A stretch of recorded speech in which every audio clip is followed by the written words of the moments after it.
Hey guys, before I get started, I want to just say real quick, I might not be able to edit videos for a while.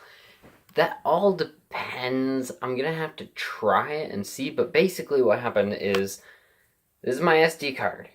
I use this to store all of my edited videos so that I can upload them from there and not have to clutter up the internal storage on my computer because my computer doesn't have a ton of space. It's kind of crappy when it comes to space. What happened was I must have accidentally banged the computer against something a little too hard because the SD card reader is now broken and it's not working. It's not reading the card. I tried another card in there. It didn't read that one either. So I know it isn't the card. It's the reader.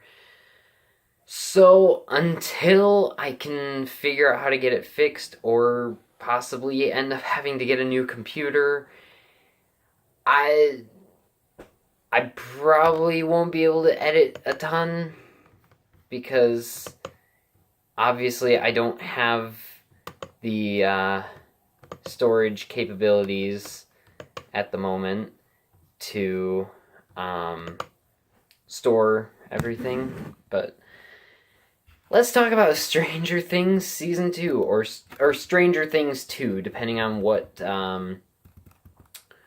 you want to call it. I know a lot of people are calling it season 2. Netflix is technically called it Stranger Things 2, so I guess technically it's Stranger Things 2, but Stranger Things season 2. Let's talk about it. So, starting off in October of 1984, Will has been rescued, but few know the details of the events. When Will is found to still be influenced by the entities from the Upside Down, his friends and family learn that there is a larger threat to their universe from the Upside Down. Alright, so real quick, I just want to recap my thoughts on season 1. I thought season 1 was really great. I thought it was an incredible show.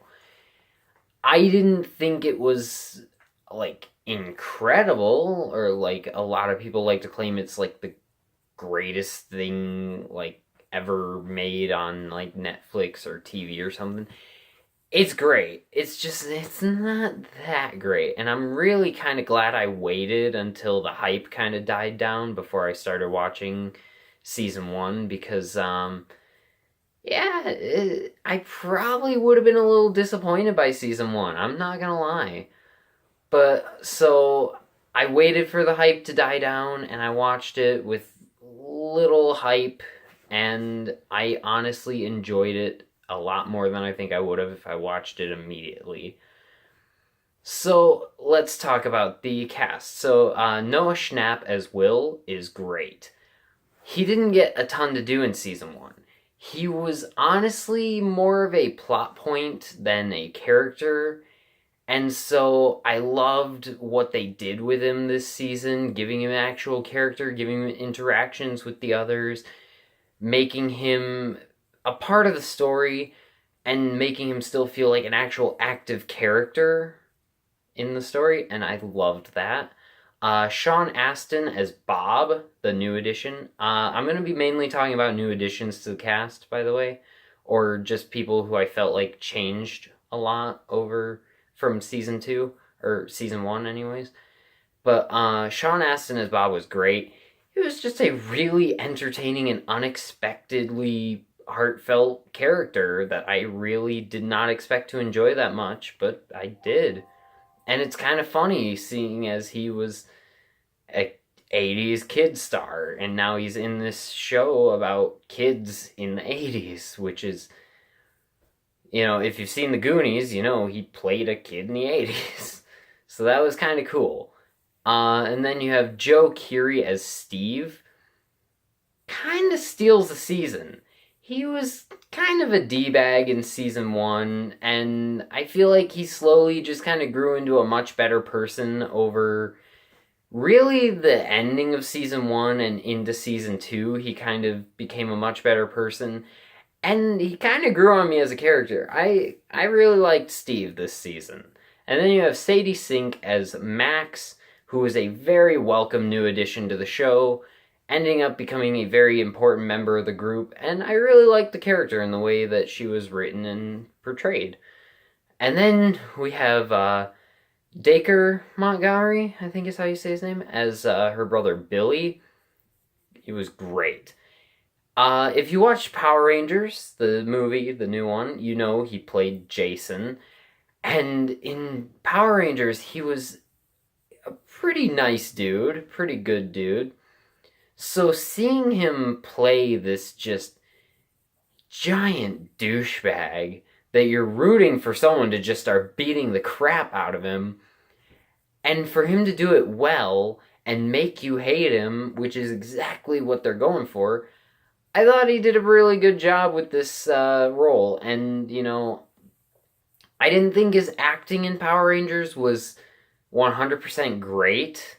I thought there were a couple of places where his acting wasn't that good. In this, there was not a dull moment when he was on screen, so that was really good.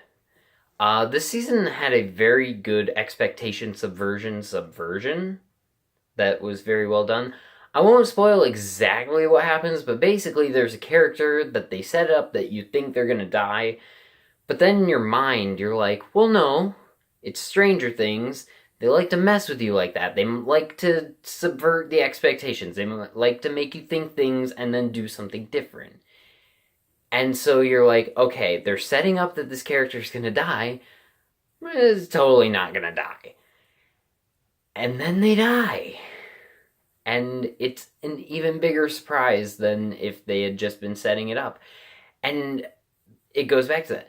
It feels like they're subverting the expectation, but really they're just subverting the subversion of the expectation, which is making it more fresh and surprising. And I really thought that was great. So the main story with Will, the other boys, Joyce, Hopper, it's great. Very engaging, very interesting, and very well done. I don't want to say too much. I really want to try and kind of tread around spoilers with this, but I thought it was very well done. The Jonathan and Nancy storyline this season was a lot more interesting than the one last season, and I found it to be very entertaining. The storyline that I had the most issues with was Eleven's. It was a very interesting storyline that definitely expanded the world a little bit and was very interesting. It's just that it was so disconnected from everything else that was going on this season with, like, Will and Hopper and just every other character in the show. And so it did kind of feel like it stuck out a little bit, and that's kind of a negative. And there were also just a couple of episodes that kind of felt more like filler than season 1. But other than that, I don't really have any issues. I liked how Will got a much bigger role this time because he didn't get a lot to do in season 1. I thought the overall plot was better than season 1. Don't get me wrong, season 1's plot was very, very cool and interesting and intriguing and weird. But I found this season to be a little more interesting and engaging, which is kind of hard to do when season 1 was very interesting and engaging. I like this season a lot more than season 1. I like where it took the characters in the story and actually progressed them from where season 1 left off, rather than just kind of putting them back in the same spots. My biggest downside is Mike as a character. Finn Wolfhard as Mike. He was kind of the standout character of season 1. And he's kind of sidelined in season 2.